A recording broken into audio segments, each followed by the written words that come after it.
কখনো কি শুনেছেন যে মিষ্টি কুমড়া এবং পটল দিয়ে যে চাইনিজ সবজি রান্না করা যায়?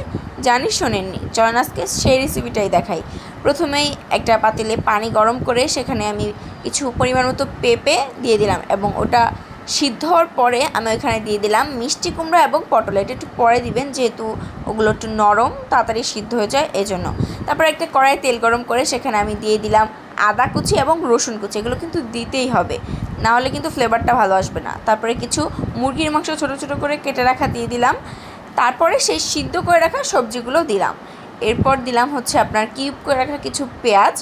এরপর আমি পরিমাণ মতো লবণ দিয়ে নাড়াচাড়া করে হালকা একটু পানি দিয়ে দিলাম।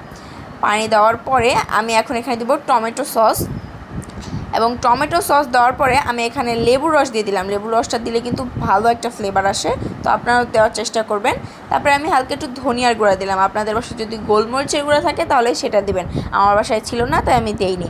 তো এখানে অল্প একটু মরিচের গুঁড়া দিলাম কালারটা ভালো আসার জন্য। এরপর একটা বাটিতে আমি কর্নফ্লাওয়ার গুলিয়ে নিয়েছি 2 চামচের মতো। এটা দিলে গ্রেভিটা আর কি ঘন হয়। তারপরে কিছু মাঝখান থেকে ফেলে রাখা কাঁচামরিচ দিলাম এবং লাস্টে দিয়ে দিলাম ভিনেগার। শেষ।